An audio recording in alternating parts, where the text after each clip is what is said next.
TV 84 उत्ते programme खबर दी खबर देख रहे सारे दर्शकों नूं मैं सरजीत सिंह घमान फतेह अर्ज करदा।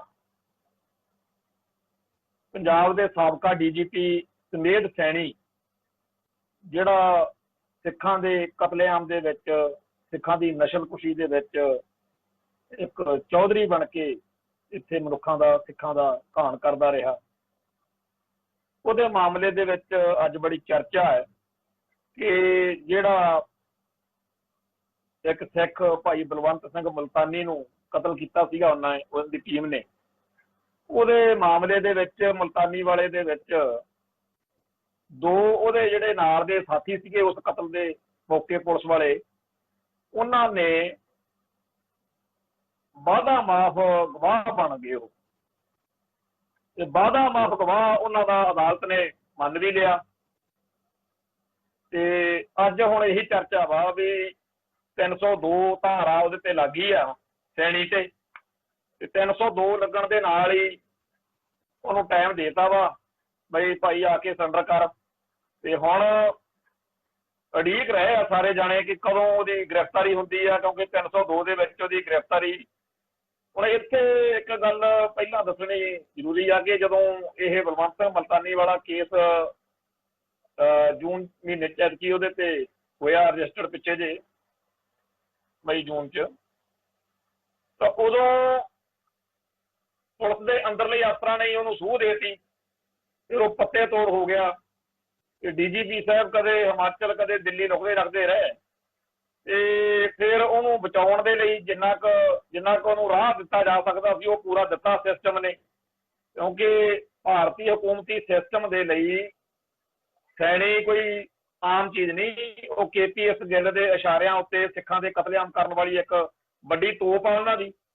तो इन्ना क तां उहदा जगाड़मेंट सीगा ही कि उहने आपदे बचाव लई बथेरा हत्थ पल्ला मारिया। फिर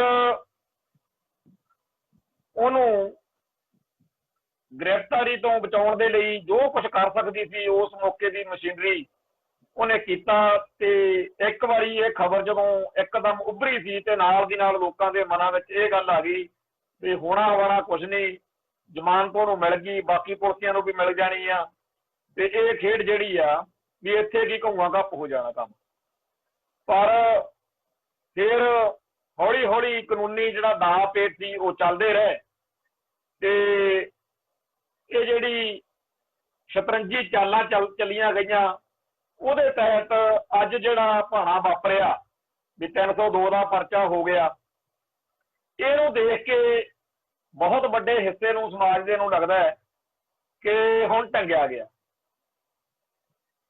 पर दूजे पासे बहुत सारे लोग ਜਿਹੜੇ ਆ ਉਹ ਕਹਿੰਦੇ ਵੀ ਪਹਿਲੀ ਗੱਲ ਤਾਂ ਇਹਨੂੰ सज़ा ਹੁੰਦੀ नहीं, दूजी गल आ जे हो भी जावे ਤਾਂ जिवें कैप्टन अमरिंदर सिंह की सरकार ने बहुत सारे इहो जिहे बुच्चड़ ते जालम पुलिसियां दी सजावां माफ करवाइयां ने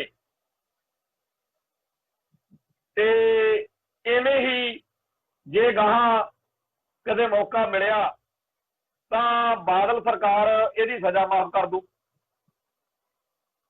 क्योंकि लोग सोचते हैं कि कैप्टन जिहड़ा है वो तां इहदे खिलाफ आ ते कैप्टन तो सजा यदि करवाना चाहता, कैप्टन तो चलो सजा नहीं माफ करूगा ते जेकर यह केस चलता चलाउंदा 2 साल तो रह गए सरकार दे कैप्टन दी दे ते उदों तक पता नहीं किहड़े राजे की परजा होनी आ जदों तक 2017 तो 2022 आना, जदों 22 तो बाद किहदी सरकार बनदी। अज जिहड़ी पुलिस बादल हुणां दे सत्ता तो बाहर होण करके कैप्टन के हुक्मां के तहत सैनी नूं टंगण दे लई बड़ी तेजी नाल चल रही आ, हो सकदा कल कलां नूं कोई इहो जी पार्टी बज जावे कि पंजाब दे विच बादल दल की सरकार आ जाए, उदों फिर ये जिहड़ा सारी जिहड़ी टीम आ जिहड़ी सैनी नूं टंगण उत्ते लगी हुई आ इहनूं बदल देणगे, इहदे विच कोई इहो जिहा हिसाब किताब बना देणगे जिहदे नाल सैनी का जिहड़ा केस आ वो बरी होने वाले पासे नूं तुर पवे ਤੇ ਅੰਤ ਜਿਹੜਾ ਹੈਗਾ ਕੈਪਟਨ ਤੇ ਪੰਜਾਬ ਦੇ ਉਹ ਸਾਰੇ ਲੋਕ ਜਿਹੜੇ ਹੁਣ ਕਹਿੰਦੇ ਆ ਵੀ ਟੰਗਿਆ ਗਿਆ ਹੁਣ ਨਹੀਂ ਫੁੱਟਦਾ, ਵੀ ਉਹ ਸਾਰੇ ਜਿਹੜੇ ਆ ਉਹ ਤਾਹਾਂ ਦੇਖਣ। ਹੁਣ ਜਿਹੜੇ ਤਾਂ ਲੋਕ ਪੰਜਾਬ ਦੇ ਵਿੱਚ ਰਹਿੰਦੇ ਆ ਜਾਂ ਪੰਜਾਬ ਦਾ ਜਿਨ੍ਹਾਂ ਨੂੰ ਤਜਰਬਾ ਭਾਰਤ ਦਾ, ਉਹ ਤਾਂ ਇਹ ਜਿਹੜੀਆਂ ਮੈਂ ਗੱਲਾਂ ਕਹਿ ਰਿਹਾ ਇਹਨਾਂ ਨੂੰ ਸੌਖਾ ਜਿਹਾ ਸਮਝ ਲੈਣਗੇ। ਔਰ ਜਿਹੜੇ ਦਰਸ਼ਕ ਪੰਜਾਬ ਦੇ ਸਿਸਟਮ ਨੂੰ ਨਹੀਂ ਸਮਝਦੇ, ਭਾਰਤ ਦੇ ਸਿਸਟਮ ਨੂੰ ਨਹੀਂ ਸਮਝਦੇ, ਜਿਹੜੇ ਕੈਨੇਡਾ, ਇੰਗਲੈਂਡ, ਅਮਰੀਕਾ ਵਰਗੇ ਮੁਲਕਾਂ ਦੇ ਵਿੱਚ ਜਾਂ ਹੋਰਨਾਂ ਇਹੋ ਜਿਹੇ ਮੁਲਕਾਂ 'ਚ ਜਿੱਥੇ ਕਾਨੂੰਨ ਦਾ ਰਾਜ ਆ, ਜਿੱਥੇ ਦੋਸ਼ੀ ਨੂੰ ਸਜ਼ਾ ਦਿਵਾਉਣੀ ਸਿਸਟਮ ਦਾ ਇੱਕ ਬਹੁਤ ਵੱਡਾ ਹਿੱਸਾ ਆ, ਉਹਨਾਂ ਨੂੰ ਇਹ ਗੱਲ ਹਜਮ ਨਹੀਂ ਹੋ ਸਕਦੀ ਕਿ ਜਦੋਂ ਐਡਾ ਵੱਡਾ ਅਫਸਰ 302 ਦੇ ਪਰਚੇ 'ਚ ਟੰਗਤਾ, ਗਵਾਹੀਆਂ ਉਹਦੇ ਖਿਲਾਫ ਹੋ ਗਈਆਂ, ਤੇ ਫਿਰ ਉਹਨੂੰ ਕੌਣ ਬਚਾ ਲੂ? ਉਹਨਾਂ ਭੋਲਿਆਂ ਨੂੰ ਪਤਾ ਨਹੀਂ ਨਾ ਵੀ ਇੱਥੇ ਤਾਂ ਜਿਹੜੇ ਬੰਦੇ ਨੇ ਸ਼ਰੇਆਮ ਕਤਲੇਆਮ ਕੀਤਾ ਹੋਵੇ ਉਹਨੂੰ ਇੱਥੇ ਨੈਸ਼ਨਲ ਹੀਰੋ ਵਾਂਗੂ ਮੰਨਿਆ ਜਾਂਦਾ। ਤੇ ਇਹ ਜਿਹੜਾ ਸੈਣੀ ਆ ਇਹ ਤਾਂ ਹੁਣ ਤੱਕ ਕਹਿੰਦਾ ਹੀ ਇਹ ਰਿਹਾ, ਤੇ ਇਹਦੇ ਹਮਾਇਤੀ ਵੀ ਅਦਾਲਤਾਂ 'ਚ ਵੀ ਇਹ ਤਾਂ ਜੀ ਬੜਾ ਘੈਂਟ ਅਫਸਰ ਆ, ਇਹਨੇ ਤਾਂ ਦੇਸ਼ ਦੀ ਏਕਤਾ ਤੇ ਅਖੰਡਤਾ ਦੇ ਲਈ ਲਾਸ਼ਾਂ ਦੇ ਢੇਰ ਲਾਤੇ ਇਹੋ ਜਿਹੇ ਬੇਖੌਫ ਨਿਡਰ ਦੇਸ਼ ਭਗਤ ਨੂੰ, ਤੇ ਇਸ ਜ਼ੁਲਮ ਨੂੰ ਦੇਸ਼ ਭਗਤੀ ਕਿਹਾ ਜਾਂਦਾ। ਉਹ ਜਿਹੜੀ ਇਹ ਦੇਸ਼ ਭਗਤੀ ਆ, ਜਿਹੜੀ ਇਹ ਏਕਤਾ ਤੇ ਅਖੰਡਤਾ ਦੇ ਨਾਂ ਦੇ ਉੱਤੇ ਲੋਕਾਂ ਦਾ, ਸਿੱਖਾਂ ਦਾ ਘਾਣ ਕਰਨ ਵਾਲੀ ਇਹਨਾਂ ਦੀ ਫਿਤਰਤ ਆ, ਇਹਨੂੰ ਤਾਂ ਮੁਲਕ ਦੀ ਸਮੂਹਕ ਭਾਵਨਾ, ਨੈਸ਼ਨਲ ਇੰਟਰਸਟ ਵੀ ਰਾਸ਼ਟਰ ਹਿੱਤ ਵਿੱਚ ਬੰਦੇ ਮਾਰੇ ਆ ਜੀ ਇਹਨਾਂ ਨੇ। ਸੋ ਜਿਹੜੇ ਭਰਾਵਾਂ ਨੂੰ ਇੰਡੀਅਨ ਸਿਸਟਮ ਦਾ ਤਜਰਬਾ ਨਹੀਂ ਹੈਗਾ, ਉਹਨਾਂ ਨੂੰ ਇਹ ਗੱਲ ਸਾਡੀ ਥੋੜੀ ਜਿਹੀ ਸਮਝਣੀ ਔਖੀ ਹੋ ਸਕਦੀ ਆ, ਪਰ ਬਾਕੀ ਲੋਕਾਂ ਨੂੰ ਇਹ ਜਿਹੜੀ ਮੈਂ ਗੱਲਾਂ ਕਰ ਰਿਹਾ ਉਹ ਸਮਝ ਆ ਰਹੀਆਂ ਹੋਣਗੀਆਂ ਕਿ ਅੱਜ ਜਿਹੜੇ ਪੁਲਿਸੀਏ ਇਹਨੂੰ ਸਜ਼ਾ ਕਰਾਉਣ ਤੇ ਤੁਲੇ ਹੋਏ ਨੇ, ਉਹਨਾਂ ਦੀ ਇਹੋ ਡਿਊਟੀ ਲੱਗਣੀ ਆ ਵੀ ਹੁਣ ਤੁਸੀਂ ਫਸਾ ਦਾ ਦਿੱਤਾ ਇਹਨੂੰ, ਹੁਣ ਇਹ ਗੋਲਗੰਢ ਖੋਲਣੀ ਵੀ ਤੁਸੀਂ ਹੋਈ ਹੈ। ਇਹ ਜਿਹੜਾ ਇਹਦੇ ਗਲ 'ਚ ਫਾਹਾ ਪੈ ਰਿਹਾ ਇਹਨੂੰ ਹੁਣੇ ਲਾਹੋ। ਜਦੋਂ ਜੇ ਸਰਕਾਰ ਬਦਲ ਗਈ ਫਿਰ ਬਾਦਲ ਦੇ ਹੁਕਮ ਮੰਨਣੇ ਆ। ਤੇ ਬਾਦਲ ਪਰਿਵਾਰ ਦੇ ਨਾਲ ਸੈਣੀ ਦਾ ਰਿਸ਼ਤਾ ਜਿਹੜਾ ਹੈ ਉਹ ਇੰਨਾ ਜ਼ਿਆਦਾ ਨੇੜਤਾ ਵਾਲਾ ਕਿ ਆ ਜਿਹੜਾ ਬਰਗਾੜੀ ਕਾਂਡ ਹੋਇਆ, ਕੋਟਕਪੂਰੇ ਗੋਲੀ ਚੱਲੀ, ਇਹ ਸਾਰੇ ਕਾਂਡ ਕਰਵਾਉਣ ਵਾਲਾ ਸਮੇਤ ਸੈਣੀ ਆ ਜਿਹੜਾ, ਉਹਦੇ ਬਾਰੇ ਪਹਿਲਾਂ ਵੀ ਸਾਰਿਆਂ ਨੂੰ ਪਤਾ ਸੀ ਉਹ ਸਿੱਖਾਂ ਦਾ ਤੇ ਸਿੱਖੀ ਦਾ ਘੋਰ ਦੁਸ਼ਮਣ ਆ, ਤੇ ਇੱਕ ਹਿੰਸਕ ਬੰਦਾ ਜਿਹਨੂੰ ਖਾਕੀ ਵਰਦੀ ਭਾਈ ਹੋਣ ਕਰਕੇ ਕਿਹਾ ਜਾ ਸਕਦਾ ਕਿ ਉਹ ਮਾੜਾ ਮੋਟਾ ਜੀ ਕਾਨੂੰਨ ਦੀ ਪਰਵਾਹ ਕਰਦਾ ਉਹ, ਅਦਰਵਾਈਜ਼ ਜਿਹੜਾ ਉਹਦੇ ਅੰਦਰ ਵਰਦੀ ਦੇ ਅੰਦਰ ਇੱਕ ਉਹ ਸਮੇਤ ਸੈਣੀ ਆ, ਉਹ ਇੱਕ ਬੇਕਿਰਕ ਹਥਿਆਰਾ। ਉਹ ਇਹੋ ਜਿਹੇ ਜ਼ਾਲਮ ਤੇ ਬੁੱਚੜ ਬੰਦੇ ਨੂੰ ਕਈ ਹੋਰ ਅਫਸਰਾਂ ਨੂੰ ਰੰਘ ਕੇ ਉਹਨੂੰ ਅਹੁਦਾ ਦਿੱਤਾ ਗਿਆ ਡੀਜੀਪੀ ਦਾ ਕਿ ਇਹਨੂੰ ਡੀਜੀਪੀ ਬਣਾਉਣਾ। ਤੇ ਇਹ ਉਹ ਬਦਲ ਕੇ ਆ ਜਿਨ੍ਹਾਂ ਨੇ ਇਹੋ ਜਿਹੇ ਹੋਰ ਕਾਤਲ ਜਿਹੜੇ ਸਿੱਖਾਂ ਦੇ ਸੀ ਉਹਨਾਂ ਨੂੰ ਨਵਾਜਿਆ। ਤੇ ਇਜ਼ਹਾਰ ਆਲਮ ਜਿਹੜਾ ਸੀ ਉਹਨੇ ਆਲਮ ਸੈਨਾ ਬਣਾਈ ਸੀ। ਸੋ ਇਹ ਜਿਹੜੇ ਪੁਲਸੀਆਂ ਦਾ ਜਿਨ੍ਹਾਂ ਨੇ ਸਿੱਖਾਂ ਦਾ ਘਾਣ ਕੀਤਾ, ਉਹਨਾਂ ਦਾ ਬਾਦਲ ਉਹਨਾਂ ਨੂੰ ਆਪਦੇ ਅਫਸਰ ਪਿਆਰੇ ਨੇ, ਉਹਨਾਂ ਨੇ ਆਪਦੇ ਅਫਸਰ ਬਚਾਉਣੇ ਆ ਜਿਨ੍ਹਾਂ ਨੂੰ ਉਹ ਸਮਝਦੇ ਆ ਕਿ ਇਹ ਸਾਡੇ ਖਾਤੇ 'ਚ ਨੇ। ਤੇ ਐਵੇਂ ਹੀ ਜਿਹੜੇ ਬੁੱਚੜ ਪੁਲਸੀਏ ਕੈਪਟਨ ਨੂੰ ਚੰਗੇ ਲੱਗਦੇ ਆ ਉਹ ਕੈਪਟਨ ਛੱਡੀ ਜਾਂਦਾ। ਤੇ ਦੋਨਾਂ ਦਾ ਇੱਕ ਫੰਡਾ ਸਾਂਝਾ, ਉਹ ਹੈਗਾ ਇਹ ਵੀ ਜਿਹੜੇ ਸਿੱਖੀ ਅਤੇ ਸਿੱਖਾਂ ਦਾ ਸੰਘਰਸ਼ ਲੜਦੇ ਹੋਏ ਜੇਲ੍ਹਾਂ 'ਚ ਗਏ ਆ, ਜਿਹੜੇ ਕੌਮੀ ਯੋਧੇ ਆ ਸਾਡੇ, ਉਹਨਾਂ ਦੇ ਲਈ ਚਾਹੇ ਬਾਦਲ ਦੇ ਰਾਜ ਦੇ ਵਿੱਚ ਤੇ ਚਾਹੇ ਕੈਪਟਨ ਦੇ ਰਾਜ ਵਿੱਚ ਉਹਨਾਂ ਲਈ ਕੋਈ ਸੁਣਵਾਈ ਨਹੀਂ। ਮੈਨੂੰ ਯਾਦ ਆ ਜਦੋਂ ਭਾਈ ਗੁਰਬੰਸ ਸਿੰਘ ਭੁੱਖ ਹੜਤਾਲ ਤੇ ਪੂਰਾ ਉਹ ਮਾਮਲਾ ਭਖਿਆ ਹੋਇਆ ਸੀ, ਉਦੋਂ ਅਖਬਾਰਾਂ ਦੇ ਵਿੱਚ ਸੈਣੀ ਜਿਹੜਾ ਸੀ ਇਹਦੀਆਂ ਖੰਭੇ ਜਿਹੜੀਆਂ ਇੰਟਰਵਿਊ ਛਪਦੀਆਂ ਹੁੰਦੀਆਂ ਸੀਗੀਆਂ ਵੀ ਛੱਡਿਆ ਨਹੀਂ ਜਾ ਸਕਦਾ ਜੀ, ਇਹ ਤਾਂ ਬਿਲਕੁਲ ਹੀ ਮਾੜਾ ਕੰਮ ਆ। ਦੂਜੇ ਪਾਸੇ ਰਾਮੂਵਾਲੀਆ ਗਿਆ ਉੱਥੇ ਯੂਪੀ ਦੇ ਵਿੱਚ, ਉੱਥੇ ਜਾ ਕੇ ਉਹਨੇ ਜੇਲ੍ਹਾਂ 'ਚ ਨਜ਼ਰਬੰਦ ਸਿੰਘ ਜਿਹੜੇ ਸੀਗੇ ਉਹਨਾਂ ਨੂੰ ਬਰਿਆਮ ਸਿੰਘ ਨੂੰ ਛਡਾਏ ਲਿਆ। ਅੱਜ ਵੀ ਜੇਕਰ ਸਾਰੇ ਸੰਸਾਰ ਦੇ ਵਿੱਚ ਜਿੰਨੇ ਵੀ ਸਿਆਣੇ ਸਮਝਦੇ ਆ ਸਾਰੇ ਸਿਸਟਮ ਨੂੰ, ਉਹ ਕਹਿੰਦੇ ਐਡੀ ਕੋਈ ਗੱਲ ਨਹੀਂ ਹੈਗੀ। ਭਾਰਤ ਦੀ ਪੰਜਾਬ ਦੀ ਅਸੈਂਬਲੀ ਦੇ ਵਿੱਚ ਜਿਹੜਾ ਰੈਜੂਲੇਸ਼ਨ ਲਿਆ ਕੇ ਮਤਾ ਲਿਆ ਕੇ ਜਿਨ੍ਹਾਂ ਨੂੰ ਛੱਡਣ ਦਾ ਅਧਿਕਾਰ ਪੰਜਾਬ ਸਰਕਾਰ ਕੋਲ ਹੈ ਉਹਨਾਂ ਨੂੰ ਤਾਂ ਛੱਡ ਸਕਦੀ ਹੈ ਸਰਕਾਰ। ਜੇਕਰ ਜ਼ਾਲਮ ਅਤੇ ਬੁੱਚੜ ਪੁਲਸੀਏ ਛੱਡੇ ਜਾ ਸਕਦੇ ਆ ਤਾਂ ਇਹਨਾਂ ਸਿੱਖਾਂ ਨੂੰ ਕਿਉਂ ਨਹੀਂ ਛੱਡਿਆ ਜਾ ਸਕਦਾ? ਗੱਲ ਤਾਂ ਸਿੱਧੀ ਜੀ ਹੈ। ਪਰ ਛੱਡਣ ਦੀ ਨੀਤ ਹੋਣੀ ਚਾਹੀਦੀ। ਸੋ ਸਿੱਖਾਂ ਨੂੰ ਟੰਗਣਾ ਤੇ ਆਪੋ ਆਪਦੇ ਜਿਹੜੇ ਘੋੜੇ ਪਾਲੇ ਹੋਏ ਨੇ ਪੁਲਸੀਏ ਉਹਨਾਂ ਨੂੰ ਇਸ ਤਰੀਕੇ ਨਾਲ ਕਰਨਾ ਕਰਾਉਣਾ, ਇਹਦੇ ਬਾਰੇ ਜਦੋਂ ਚਰਚਾ ਚੱਲਦੀ ਹੈ ਲੋਕਾਂ ਦੇ ਵਿੱਚ ਉਦੋਂ ਫਿਰ ਕਈ ਪੱਖ ਜਿਹੜੇ ਆ ਉਹ ਖੁੱਲ੍ਹਦੇ ਆ। ਸੋ ਅੱਜ ਜਿਹੜਾ ਘਟਨਾਕ੍ਰਮ ਵਾਪਰਿਆ ਬੜਾ, ਕਿਉਂਕਿ ਜਦੋਂ ਇਹੋ ਜਿਹੀ ਖਬਰ ਆਉਂਦੀ ਆ ਫਿਰ ਉਹਦੀ ਚਰਚਾ ਸਾਰੇ ਪਾਸੇ ਹੋਣੀ ਹੁੰਦੀ ਆ, ਸੋਸ਼ਲ ਮੀਡੀਆ ਦੇ ਉੱਤੇ ਤੇ ਹੋਰ ਇੱਧਰ ਉੱਧਰ ਸਾਰੇ ਪਾਸੇ ਹੁਣ ਇਹੀ ਚਰਚਾ ਚੱਲ ਰਹੀ ਆ ਬਈ ਜਿਹੜਾ ਸੁਮੇਲ ਸੈਣੀ ਹੈ ਵੀ ਕਸੂਤਾ ਫਸ ਗਿਆ। ਆਹ ਫਸਿਆ ਤਾਂ ਬਈ ਉਹ KPS ਗਿੱਲ ਵੀ ਸੀਗਾ ਇੱਕ ਵਾਰੀ, ਜਦੋਂ KPS ਗਿੱਲ ਭਾਈ ਜਸਵੰਤ ਸਿੰਘ ਖਾਲੜਾ ਵਾਲੇ ਮਸਲੇ 'ਚ ਫਸਿਆ ਹੋਇਆ ਸੀ, ਉਦੋਂ ਵੀ ਸਾਰਾ ਸਿਸਟਮ ਜਿਹੜਾ ਸੀ ਉਹ KPS ਗਿੱਲ ਬੁੱਚੜ ਨੂੰ ਬਚਾਉਣ ਦੇ ਲਈ ਸ਼ਰੇਆਮ ਕਹਿੰਦਾ ਸੀਗਾ ਕਿ ਉਹਨੂੰ ਅਸੀਂ ਜਿਉਂਦੇ ਜੀ ਦੋਸ਼ੀਆਂ ਵਾਲੇ ਕਟਹਿਰੇ 'ਚ ਨਹੀਂ ਖੜਾ ਹੋਣ ਦਿਆਂਗੇ। ਤਰੀਕਾਂ ਪੈਂਦੀਆਂ ਰਹੀਆਂ, ਉਹ ਮਰ ਤਾਂ ਗਿਆ ਪਰ ਉਹਨੂੰ ਅਦਾਲਤ ਦੇ ਕਟਹਿਰੇ ਵਿੱਚ ਨਹੀਂ ਆਉਣਾ ਪਿਆ। ਦੂਜਾ ਜਿਹੜਾ ਕੇਸ ਸੀਗਾ ਬੀਬਾ ਰੂਪਨ ਦਿਓਲ ਬਜਾਜ ਵਾਲਾ, ਉਹਦੇ ਨਾਲ ਬਦਤਮੀਜ਼ੀ ਕੀਤੀ ਸੀ, ਉਹਦੇ ਵਿੱਚ ਉਹਨੂੰ ਸਜ਼ਾ ਵੀ ਹੋਈ ਪਰ ਤਾਂ ਵੀ ਸਾਰਾ ਸਿਸਟਮ ਜਿਹੜਾ ਸੀ ਉਹ ਗਿੱਲ ਦੇ ਹੱਕ ਵਿੱਚ ਸੀ। ਜਿਹੜਾ ਘਟੀਆ ਘਿਨਾਉਣਾ ਤੇ ਨੀਚਤਾ ਭਰਿਆ ਉਹਦਾ ਵਿਹਾਰ ਰਿਹਾ ਉਹਨੂੰ ਨਹੀਂ ਉਹਨਾਂ ਨੇ ਕਦੇ ਧਿਆਨ 'ਚ ਲਿਆਂਦਾ, ਪਰ ਹਮੇਸ਼ਾ ਉਹਨੂੰ ਇਹ ਕਹਿੰਦੇ ਰਹੇ ਆ ਕਿ ਇਹ ਤਾਂ ਜੀ ਬੜਾ ਡੈਕੋਰੇਟਡ ਬੜਾ ਘੈਂਟ ਅਫਸਰ ਆ, ਇਹਨੇ ਤਾਂ ਜੀ ਪੰਜਾਬ ਨੂੰ ਖਾਲਿਸਤਾਨ ਬਣਾਉਣ ਤੋਂ ਬਚਾ ਲਿਆ। ਤੇ ਉਹਦੇ KPS ਗੱਲ ਦੇ ਚਹੇਤਿਆਂ ਦੇ ਵਿੱਚੋਂ ਸੈਣੀ ਵਰਗਾ ਬੰਦਾ ਹੋਵੇ, ਉਹਨੂੰ ਜਦੋਂ ਇਹ ਕੁਝ ਹੋਣ ਦੇਣਗੇ। ਤੇ ਮਾਮਲੇ ਉਹਦੇ ਤੇ ਸਮੇਤ ਸੈਣੀ ਤੇ ਇੱਕ ਦੋ ਨਹੀਂ ਬੜੇ ਨੇ ਇਹੋ ਜਿਹੇ, ਸਾਨੂੰ ਪਤਾ ਹੈ ਬਈ ਐਵੇਂ ਨਹੀਂ ਸੀ ਉਹਨੂੰ ਸਿੱਖ ਜੁਝਾਰੂ ਜਿਹੜੇ ਨਿਸ਼ਾਨੇ ਤੇ ਲਈ ਫਿਰਦੇ। 1991 ਦੇ ਵਿੱਚ ਜਦੋਂ ਉਹ ਚੰਡੀਗੜ੍ਹ SSP ਸੀਗਾ, ਉਹਦੇ ਉੱਤੇ ਜਿਹੜਾ ਹਮਲਾ ਕੀਤਾ ਸਿੰਘਾਂ ਨੇ ਉਹ ਐਵੇਂ ਨਹੀਂ ਸੀ ਹੋਈ ਨਹੀਂ ਸੀ ਕਰਤਾ ਵੀ ਕੋਈ ਬਿਨਾਂ ਕਿਸੇ ਗੱਲ ਤੋਂ।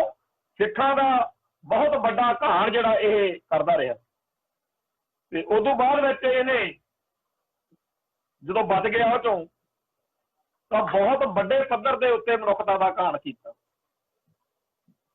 ਇੱਕ ਇਹਨੇ ਪੂਲਾ ਨਾਂ ਦਾ ਜਲਾਦ ਪਾਲਿਆ ਹੋਇਆ ਸੀ, ਪੂਲਾ ਤੇ ਉਹਦਾ ਸਾਰਾ ਬ੍ਰਿਗੇਡ ਜਿਹੜਾ ਸੀਗਾ ਨਾ ਉਹ ਨਿਗਾਹ ਵਾਲੇ ਬਾਣੇ 'ਚ ਰਹਿੰਦੇ ਸੀ। ਇਹਨੇ ਪੂਲੇ ਨੂੰ ਕਿਹਾ ਵੀ ਆਜੋ ਚੱਕਦੀਏ ਫੱਟੇ, ਆਪਾਂ ਫੱਟੜ ਪਿਆ ਸੀ ਜਦੋਂ ਹਸਪੀਟਲ। ਦੂਜਾ ਜਿਹੜਾ ਸੀਗਾ ਇਹਨੇ ਇੱਕ ਵਰਦੀ ਵਾਲਾ ਇਹੋ ਜਿਹਾ ਹੀ ਬੁੱਚੜ ਪੈਦਾ ਕੀਤਾ ਸੀ, 35 ਕੈਟ,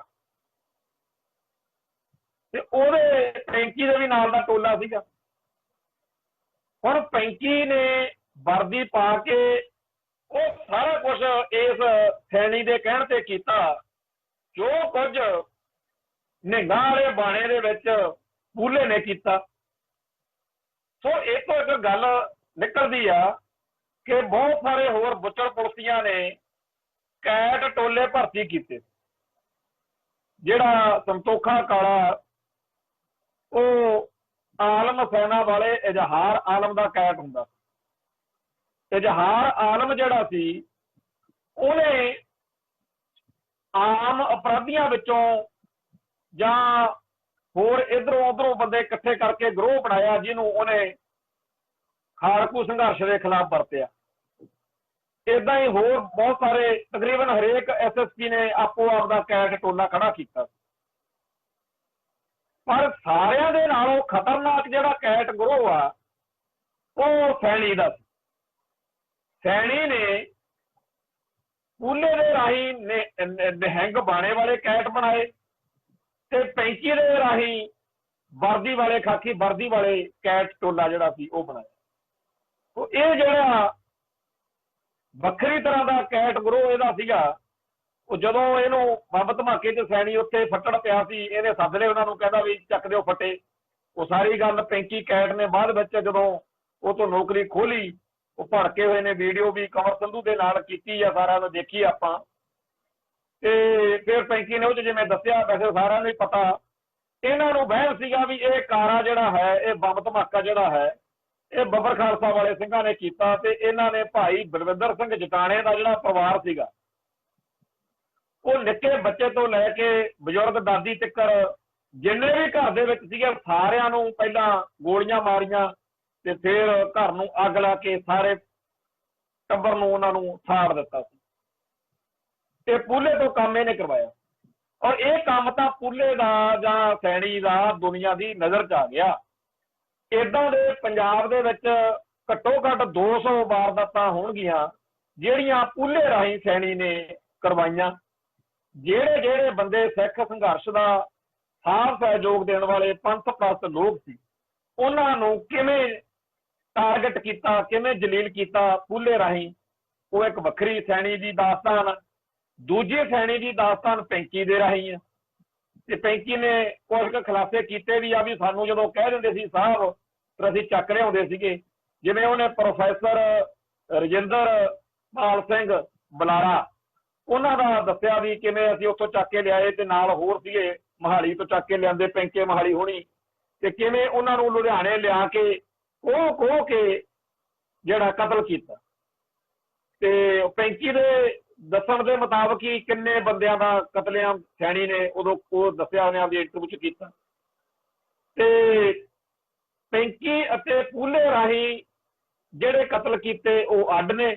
ਬਾਕੀ ਜਿਹੜਾ ਇਹਨੇ ਆਪਦੀ ਨੌਕਰੀ ਦੌਰਾਨ ਜਿੱਥੇ ਜਿੱਥੇ SSP ਲੱਗਿਆ ਰਿਹਾ ਹੈ ਉੱਥੇ ਉੱਥੇ ਜੋ ਕਹਾਣ ਇਹ ਬੰਦਾ ਕਰਦਾ ਰਿਹਾ ਉਹ ਸਾਰੇ ਮਾਮਲਿਆਂ ਦੇ ਵਿੱਚੋਂ ਇਹ ਸਾਫ਼ ਬਚਦਾ ਰਿਹਾ। ਉਹ ਵੀ ਆਪਾਂ ਗੱਲ ਕਰਾਂਗੇ ਕਿਹੜੇ ਕਿਹੜੇ ਕਾਂਡ ਹੋਏ। ਪਰ ਜਿਹੜਾ ਹੁਣ ਇਹਦੇ ਮਾਮਲਾ ਗੱਲ ਪਿਆ ਉਹ ਜਦੋਂ ਇਹਨਾਂ ਨੂੰ ਸੁਰਤ ਆਈ ਵੀ ਇਹ ਜਿਹੜਾ ਬੱਬਰ ਖਾਲਸਾ ਵਾਲਾ ਭਾਈ ਬਲਵਿੰਦਰ ਸਿੰਘ ਜਟਾਣੇ ਦਾ ਪਰਿਵਾਰ ਤਾਂ ਭਾਵੇਂ ਕਤਲ ਕਰਤਾ ਵੀ ਅਸਲ ਵਿੱਚ ਤਾਂ ਇਹ ਖਾਲਿਸਤਾਨ ਲਿਬਰੇਸ਼ਨ ਫੋਰਸ ਵਾਲੇ ਸਿੰਘਾਂ ਦਾ ਕੰਮ ਆ। ਸੋ ਇਹਨਾਂ ਨੂੰ ਜਦੋਂ ਪਤਾ ਲੱਗਿਆ ਕਿ ਸ਼ਾਇਦ ਇਹਦੇ ਵਿੱਚ ਪ੍ਰੋਫੈਸਰ ਦਵਿੰਦਰਪਾਲ ਸਿੰਘ ਭੁੱਲਰ ਦਾ ਹੱਥ ਹੋ ਸਕਦਾ ਤੇ ਉਹਦਾ ਇੱਕ ਦੋਸਤ ਬਲਵੰਤ ਸਿੰਘ ਮਲਤਾਨੀ ਜਿਹੜਾ ਕਿ IAS ਦਰਸ਼ਨ ਸਿੰਘ ਮਲਤਾਨੀ ਦਾ ਬੇਟਾ ਵੀ ਉਹਦੇ ਨਾਲ ਇਹਦੇ ਸੰਬੰਧ ਦੱਸੇ ਜਾਂਦੇ ਆ। ਸੋ ਉਹਨਾਂ ਨੇ ਇਹਨਾਂ ਬੰਬ ਧਮਾਕੇ ਦੇ ਨਾਲ ਸੰਬੰਧਿਤ ਦੋਸ਼ੀਆਂ ਨੂੰ ਜਿਹੜਾ ਸੀਗਾ ਫੜਨ ਦੇ ਨਾਂ ਹੇਠ ਜੋ ਜ਼ੁਲਮ ਕੀਤੇ ਉਹਦੇ ਵਿੱਚ ਭਾਈ ਬਲਵੰਤ ਸਿੰਘ ਮਲਤਾਨੀ ਨੂੰ ਤੇ ਹੋਰ ਬਹੁਤ ਸਾਰਿਆਂ ਨੂੰ ਫੜ ਕੇ ਉੱਥੇ ਟੌਰਚਰ ਚੰਡੀਗੜ੍ਹ ਮੋਹਾਲੀ ਕਰਦੇ ਰਹੇ। ਇਸੇ ਚੱਕਰ ਦੇ ਵਿੱਚ ਇਹਨਾਂ ਨੇ ਇੰਨਾ ਭੈੜਾ ਉਹਦੇ ਤੇ ਜ਼ੁਲਮ ਕੀਤਾ ਕਰਾਇਆ ਜਿਹੜਾ ਹੁਣ ਤੇ ਜਿਹੜੇ ਇਹਦੇ ਨਾਲ ਦੇ ਬੁੱਚੜ ਪੁਲਸੀਏ ਨੇ ਕੁਲਦੀਪ ਹੋਣੀ ਜਗੀਰ ਸਿੰਘ ਹੋਣੀ ਉਹ ਦੱਸ ਰਹੇ ਨੇ। ਉਹ ਕੀ ਦੱਸ ਰਹੇ ਨੇ ਕਿ ਇਹ ਬਾਕੀ ਜਿਹੜਾ ਤਸ਼ੱਦਦ ਵੈਸੇ ਤਾਂ ਜਿਵੇਂ ਕਸਾਈ ਕੋਹ ਕੇ ਬੱਕਰਾ ਮਾਰਦੇ ਆ ਨਾ ਉਵੇਂ ਇਹ ਕਤਲ ਜਿਹੜਾ ਸੀਗਾ ਬੰਦਾ ਮਾਰਨ ਤੋਂ ਪਹਿਲਾਂ ਉਹਨੂੰ ਰੱਜ ਕੇ ਜਲੀਲ ਕਰਨਾ ਤੇ ਉਹ ਤੇ ਤਸੀਹੇ ਜਿਹੜੇ ਸੀ ਨਵੇਂ ਤੋਂ ਨਵਾਂ ਤਰੀਕਾ ਲੱਭਣਾ ਜ਼ੁਲਮ ਦਾ। ਤੇ ਇਸੇ ਦੌਰਾਨ ਉਹ ਬੰਦੇ ਦੀ ਜੇ ਮੌਤ ਹੋ ਜਾਂਦੀ ਸੀ ਫਿਰ ਇਹਨਾਂ ਨੂੰ ਬੜੀ ਖੁਸ਼ੀ ਚੜ੍ਹਦੀ ਸੀ। ਸੋ ਇਹੋ ਜਿਹੀ ਹੈਂਸਿਆਰੀ ਬਿਰਤੀ ਵਾਲੇ ਇਹਨਾਂ ਬੰਦਿਆਂ ਦੀ ਜਿਹੜੀ ਉਹ ਘਿਨਾਉਣੀ ਕਰਤੂਤ ਹੈ ਕਿ ਬਲਵੰਤ ਸਿੰਘ ਮਲਤਾਨੀ ਦੇ ਕੱਟੀ ਵਾਲੀ ਥਾਂ ਦੇ ਵਿੱਚ ਇੱਕ ਵੱਡਾ ਮਜ਼ਬੂਤ ਜਿਹੜਾ ਡੰਡਾ ਸੀਗਾ ਉਹ ਹੇਠਾਂ ਧੱਕ ਦਿੱਤਾ ਤੇ ਉਹਦੇ ਨਾਲ ਉਹਦੀ ਜਾਨ ਜਿਹੜੀ ਸੀ ਲਹੂ ਵਗ ਗਿਆ ਤੇ ਉੱਥੇ ਉਹਦੀ ਮੌਤ ਜਿਹੜੀ ਆ ਹੋਈ। ਕਿੱਡਾ ਔਖਾ ਭਿਆਨਕ ਤੇ ਦੁੱਖ ਵਾਲਾ ਉਹ ਪਲ ਹੋਏਗਾ ਉਸ ਭਰਾ ਦੇ ਉੱਤੇ ਜਿਹਦਾ ਕੋਈ ਕਸੂਰ ਨਹੀਂ ਸਿਵਾਏ ਇਸ ਗੱਲ ਦੇ ਕਿ ਉਹ ਸਿੱਖ ਆ ਤੇ ਉਹਦਾ ਕੋਈ ਬੰਬ ਧਮਾਕੇ 'ਚ ਹੱਥ ਨਹੀਂ, ਕੋਈ ਉਹਦਾ ਕਿਸੇ ਗੱਲ ਨਾਲ ਲਿੰਕ ਨਹੀਂ। ਪਰ ਬਲਵੰਤ ਸਿੰਘ ਮਲਤਾਨੀ ਨੂੰ ਜਿਹੜਾ ਕਿ ਇੱਕ ਸੀਨੀਅਰ ਦਰਸ਼ਨ ਸਿੰਘ ਮਲਤਾਨੀ IAS ਅਫਸਰ ਦਾ ਉਹ ਪੁੱਤਰ ਔਰ ਇਹੋ ਜਿਹੇ ਜਿਹੜਾ ਸੀਗਾ ਇੰਜੀਨੀਅਰ ਬੜਾ ਵੱਡਾ ਸਿਟਕੋ ਦੇ ਵਿੱਚ ਉੱਥੇ ਇੰਜੀਨੀਅਰ ਸੀਗਾ। ਹੁਣ ਇਹੋ ਜਿਹੇ ਪਰਿਵਾਰਾਂ ਨੂੰ ਇਹੋ ਜਿਹੇ ਲੋਕਾਂ ਨੂੰ ਇਹ ਸਮਝਦਾ ਕੁਝ ਨਹੀਂ ਸੀ ਤੇ ਆਮ ਜਿਹੜੇ ਸਾਡੇ ਪਰਿਵਾਰਾਂ ਦੇ ਗੁਰਸਿੱਖ ਨੇ ਬੱਚੇ ਜਿਹੜੇ ਆ ਜਦੋਂ ਉਹ ਕਾਬੂ ਆਏ ਹੋਣਗੇ ਉਹਨਾਂ ਨਾਲ ਕੀ ਕਰਦਾ। ਹੁਣ ਇੱਕ IAS ਦਾ ਬੇਟਾ ਉਹਨੂੰ ਚੱਕ ਕੇ ਲਿਆਂਦਾ ਹੋਇਆ ਤੇ ਮਾੜਾ ਮੋਟਾ ਡਰ ਪਾਉਂਦਾ ਵੀ ਇਹਦਾ ਪਿਓ ਭੱਜ ਦੌੜ ਕਰੂਗਾ ਪਰ ਕੋਈ ਪਰਵਾਹ ਨਹੀਂ। ਉਹਨੂੰ ਪਹਿਲਾਂ ਜਿਹੜਾ ਤਸੀਹੇ ਦਿੱਤੇ ਉਹਦੇ ਬਾਰੇ ਵੀ ਜਿਹੜੇ ਉੱਥੇ ਕਈ ਆਈ ਵਿਟਨੈਸ ਸਾਹਮਣੇ ਆਏ ਨੇ ਪਰ ਜੋ ਇਹ ਉਹਦੇ ਪਖਾਨੇ ਵਾਲੀ ਜਗ੍ਹਾ ਤੇ ਡੰਡਾ ਧੱਕਿਆ ਗਿਆ ਉਹਦੇ ਬਾਰੇ ਜਿਹੜੇ ਸਾਡੇ ਮੀਡੀਆ ਵਾਲੇ ਆ ਇਹਨਾਂ ਨੂੰ ਚਾਹੀਦਾ ਵੀ ਸੈਣੀ ਦੇ ਟੱਬਰ ਦੇ ਜੀਆਂ ਨੂੰ ਜ਼ਰੂਰ ਪੁੱਛਿਆ ਜਾਵੇ ਬਈ ਤੁਸੀਂ ਸੋਚੋ ਕਿ ਜਿਸ ਸ਼ਖਸ ਨੂੰ ਤੁਸੀਂ ਆਪਦੇ ਘਰ ਦੇ ਵਿੱਚ ਜਿਹਦੇ ਨਾਲ ਬੈਠ ਕੇ ਬੈੱਡ ਟੀ ਪੀਂਦੇ ਹੋ, ਜਿਹਦੇ ਨਾਲ ਰੋਟੀ ਖਾਂਦੇ ਹੋ, ਜਿਹਨੂੰ ਪਾਪਾ ਚਾਚਾ ਤਾਇਆ ਮਾਮਾ ਕਹਿੰਦੇ ਹੋ, ਇਹ ਜਿਹੜਾ ਸੈਣੀ ਹੈ ਤੁਹਾਡਾ, ਇਹਨੇ ਇੱਕ ਬੇਦੋਸ਼ੇ ਸਿੱਖ ਦੇ ਚਿਤੜਾਂ 'ਚ ਡੰਡਾ ਦੇਤਾ, ਉਹਨੂੰ ਮਾਰ ਦਿੱਤਾ, ਤੇ ਤੁਸੀਂ ਇਸ ਬੰਦੇ ਦੇ ਨਾਲ ਰਹਿੰਦੇ ਹੋ, ਤੁਸੀਂ ਕੀ ਮਹਿਸੂਸ ਕਰਦੇ ਹੋ? ਤੇ ਇਹ ਪਹਿਲਾਂ ਨਹੀਂ ਹੋਣਾ। ਇਹ ਤਾਂ ਉਹ ਗੱਲ ਆ ਨਾ ਜਿਹੜਾ ਕੇਸ ਉੱਭਰ ਗਿਆ, ਸਾਹਮਣੇ ਆ ਗਿਆ। ਜਿੱਥੇ ਜਿੱਥੇ ਇਸ ਬੰਦੇ ਨੇ ਨੌਕਰੀ ਕੀਤੀ ਉੱਥੇ ਪਤਾ ਨਹੀਂ ਕਿੰਨੇ ਕੁ ਜ਼ੁਲਮ, ਕਿੰਨਾ ਕੁ ਪਾਪ, ਤੇ ਇਹਦੀ ਪਾਪਾਂ ਨਾਲ ਕੀਤੀ ਹੋਈ ਕਮਾਈ ਦੇ ਵਿੱਚੋਂ ਤੁਸੀਂ ਮੌਜਾਂ ਮਾਣਦੇ ਹੋ, ਤੇ ਤੁਹਾਨੂੰ ਕੀ ਮਹਿਸੂਸ ਹੁੰਦਾ? ਤੇ ਜਿਨ੍ਹਾਂ ਲੋਕਾਂ ਦੇ ਧੀਆਂ ਪੁੱਤ ਇਹਨੇ ਕੋਹ ਕੇ ਕਤਲ ਕੀਤੇ ਨੇ, ਉਹਨਾਂ ਦੇ ਬਾਰੇ ਜੇ ਇਹਦੇ ਨਾਲ ਦੇ ਪਹਿਲੋਂ 35 ਨੇ ਦੱਸਿਆ, ਤੇ ਅੱਜ ਜਗੀਰ ਸਿੰਘ, ਕੁਲਦੀਪ ਸਿੰਘ ਵਰਗੇ ਤੇ ਹੋਰ ਜਿਹੜੇ ਮੁਲਾਜ਼ਮ ਨੇ ਉਹ ਦੱਸ ਰਹੇ ਨੇ। ਜਿੰਨਾ ਟਾਈਮ ਇਹਦਾ ਟੈਰਰ ਜਿਹੜਾ ਸੀ, ਜਦੋਂ ਤੱਕ ਕਿਸੇ ਨੇ ਮੰਨਿਆ, ਜਦੋਂ ਇਹਦੀ ਦਹਿਸ਼ਤ ਜਿਹੜੀ ਸੀ ਉਹ ਲੱਥ ਗਈ, ਤਾਂ ਇਹਦੇ ਇਸ਼ਾਰੇ ਉੱਤੇ ਜ਼ੁਲਮ ਕਰਨ ਵਾਲੇ ਹਜੇ ਤਾਂ ਥੋੜੇ ਜਿਹੇ ਸਾਹਮਣੇ ਆਏ ਨੇ। ਜੇ ਕਿਤੇ ਇਹਦੇ 1984 ਤੋਂ ਲੈ ਕੇ ਹੁਣ ਤੱਕ ਇਹਦੇ ਇਸ਼ਾਰੇ ਉੱਤੇ ਜ਼ੁਲਮ ਕਰਨ ਵਾਲੇ ਪੁਲਿਸ ਮੁਲਾਜ਼ਮ ਜਿਹੜੇ ਨੇ ਛੋਟੇ ਵੱਡੇ, ਜੇ ਸਾਰੇ ਦੇ ਸਾਰੇ ਕਿਤੇ ਬੋਲ ਸਕਣ ਤਾਂ ਇੱਕ ਇਹੋ ਜਿਹੀ ਹੌਲਨਾਕ ਦਰਦਨਾਕ ਜਿਹੜੀ ਗੱਲ ਸਾਹਮਣੇ ਆਵੇ ਕਿ ਆਪਾਂ ਕਹਾਂਗੇ ਵੀ ਜਿਹੜਾ ਵੈਦਿਕ ਹਿੰਦੂ ਗ੍ਰੰਥਾਂ ਦੇ ਵਿੱਚ ਆਉਂਦਾ ਕਿ ਰਾਖਸ਼ਾਂ ਨੇ ਆਹ ਕਰਤਾ, ਰਾਖਸ਼ਾਂ ਨੇ ਆਹ ਕਰੋ, ਰਾਖਸ਼ ਨੂੰ ਕੀਤਾ ਸਾਨੂੰ ਕੁਛ ਵੀ ਨਹੀਂ ਲੱਗਣੇ। ਰਾਖਸ਼ ਤਾਂ ਇਹਨਾਂ ਦੇ ਇਹਦੀਆਂ ਕਰਤੂਤਾਂ ਦੇ ਸਾਹਮਣੇ ਸਾਨੂੰ ਦੇਵਤੇ ਲੱਗਣਗੇ। ਔਰ ਇਹ ਸਾਰਾ ਕੁਝ KPS ਗਿੱਲ, ਸੁਮੇਧ ਸੈਣੀ ਤੇ ਇੱਕ ਪੂਰੀ ਟੀਮ ਸੀ ਉਸ ਟਾਈਮ ਪੰਜਾਬ ਦੇ ਵਿੱਚ, ਜਿਨ੍ਹਾਂ ਨੇ ਬੇਦੋਸ਼ੇ ਲੋਕਾਂ ਦੇ ਉੱਤੇ ਇਹ ਜ਼ੁਲਮ ਕੀਤਾ। ਇਸ ਘਿਨਾਉਣੇ ਕਾਰਨਾਮਿਆਂ ਲਈ ਇਹਨਾਂ ਨੂੰ ਕਹਿੰਦੇ ਜੀ ਡੈਕੋਰੇਟਡ ਅਫਸਰ ਨੇ।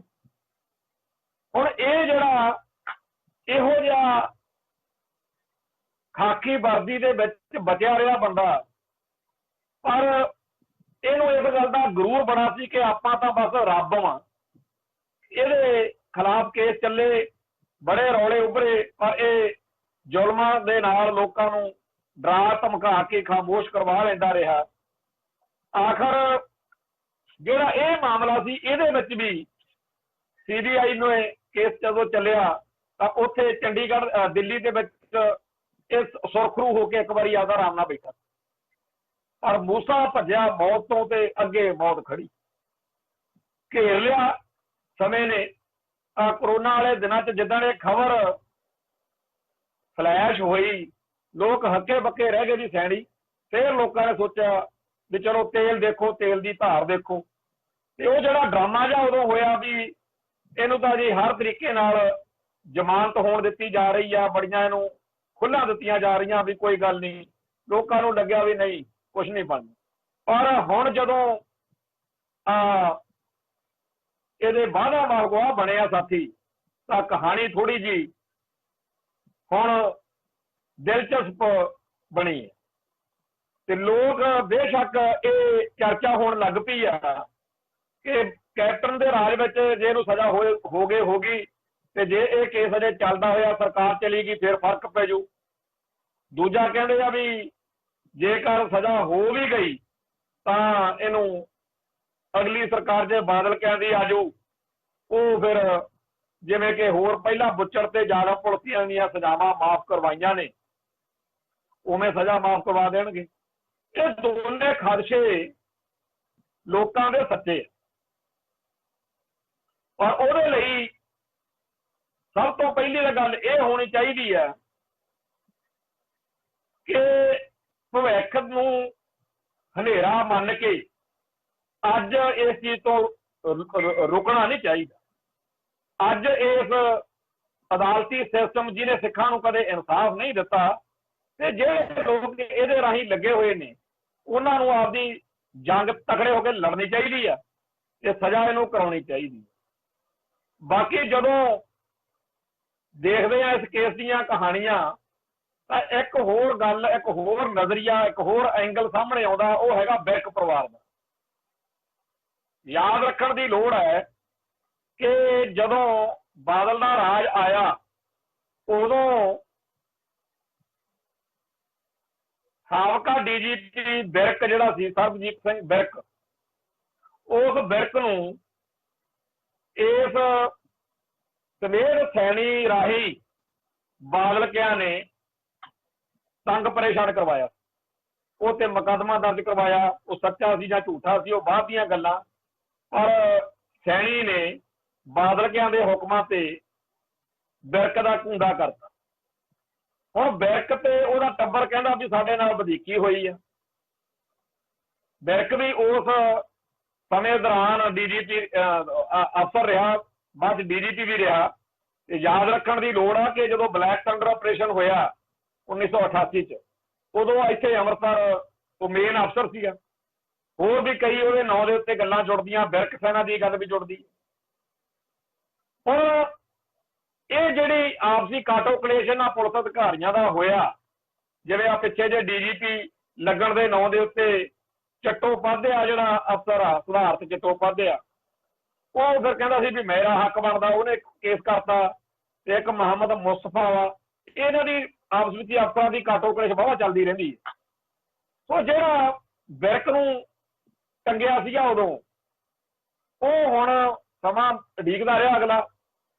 ਤੇ ਉਹਨੇ ਫਿਰ ਕੈਪਟਨ ਅਮਰਿੰਦਰ ਸਿੰਘ ਨੂੰ ਕਿਹਾ ਕਿ ਇਹ ਜਿਹੜਾ ਮੇਰੇ ਨਾਲ ਬਾਦਲਕਿਆਂ ਦੇ ਰਾਜ ਵਿੱਚ ਸੈਣੀ ਨੇ ਕੀਤਾ, ਇਹ ਕੈਪਟਨ ਸਾਹਿਬ ਜਿਹੜਾ ਤੁਹਾਡੇ ਹੁਕਮਾਂ ਦੇ ਉੱਤੇ ਮੈਂ ਬਾਦਲਕਿਆਂ ਨੂੰ ਟੰਗਿਆ ਸੀ ਨਾ, ਉਦੋਂ ਡੀਜੀਪੀ ਮੈਂ ਸੀ, ਤੇ ਉਹਦਾ ਖਮਿਆਜਾ ਭੁਗਤਿਆ ਮੈਨੂੰ ਤੇ ਭਗਤ ਇੰਦਰ ਸਿੰਘ ਚਾਹਲ ਨੂੰ।